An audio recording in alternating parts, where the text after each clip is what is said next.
ഗൗതം എഴുന്നേക്ക്. ഒന്നും കഴിച്ചില്ലല്ലോ, എന്തേലും കഴിച്ചിട്ട് കിടക്കാം. വേണ്ട, എനിക്ക് വിശപ്പില്ല. അതെന്താ വിശപ്പില്ലാത്തത്? സ്വിറ്റ്സർലാൻഡ് വരെ പോയിട്ട് വന്നാലേ ഞാൻ അവിടെ നിന്ന് കഴിച്ചു. ശല്യപ്പെടുത്താതെ പോ.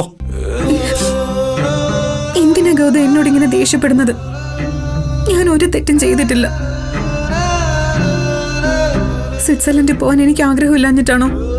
പക്ഷെ സാഹചര്യം അനുവദിക്കണ്ടേ? ഗൗതമിനൊരു ആപത്ത് വരുന്നു എന്ന് തോന്നിയോ സന്തോഷത്തോടെ നമുക്ക് പോകാൻ പറ്റൂ? ആ കള്ളത്തരം തന്നെ ആവർത്തിച്ച് പറഞ്ഞുകൊണ്ടിരിക്കണ്ട. നീ ഒരു സ്വപ്നവും മണ്ണാങ്കണ്ടി കണ്ടിട്ടില്ലെന്ന് എനിക്ക് നന്നായിട്ട് അറിയാം.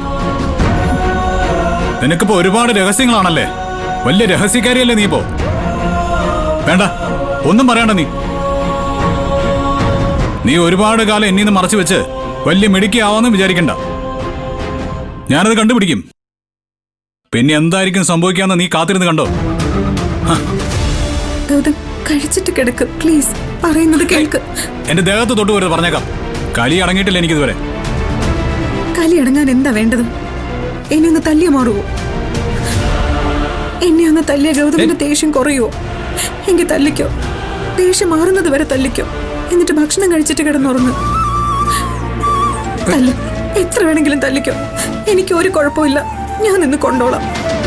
ഗൗതമിന്റെ മനസ്സൊന്ന് ശാന്തമാവട്ടെ, എന്നോടുള്ള ദേഷ്യം കുറയട്ടെ. തല്ല് ഗൗതം. നിനക്കിപ്പോ എന്താ വേണ്ടേ? തല്ലണോ? തല്ലട്ടെ ഞാൻ. തല്ലിക്കോ, മതിയാവുന്നത് വരെ തല്ലിക്കോ. സ്വിറ്റ്സർലാൻഡിലേക്ക് വരുന്നില്ലെന്ന് പറഞ്ഞപ്പോ മുതൽ ഓങ്ങി വെച്ചതാ. അതിപ്പോ അങ്ങ് തന്നേക്കാം.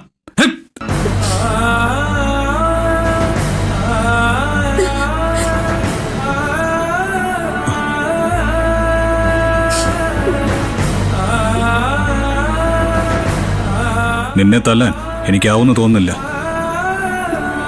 തല്ലിയാലും കുഴപ്പമില്ല, എന്നോട് പിണങ്ങാതിരുന്നാ മതി. ഗൗതം ഇവിടുന്ന് ഇറങ്ങിപ്പോയതിനു ശേഷം എന്റെ പാതി ജീവൻ പോയിരിക്കുമായിരുന്നു. എന്തായാലും തിരിച്ചു വന്നല്ലോ, അത് മതി എനിക്ക്. അതെ, വയറ് വിശക്കുന്നു. നമുക്ക് താഴെ എന്തെങ്കിലും കഴിച്ചിട്ട് വരാം. അതെ, കഴിക്കാനായിട്ട് താഴെ വരെ ഒന്നും പോണ്ട. ദേ, എല്ലാം ഞാൻ എടുത്ത് ഇവിടെ വെച്ചിട്ടുണ്ട്, കണ്ടോ? വേഗം പോയി കൈ കഴുകിയിട്ട് വാ. ഓ പിന്നെ ഇപ്പൊ കൈ കഴുകാൻ പോവാ. നീ അവിടെ ഇരിക്കേ.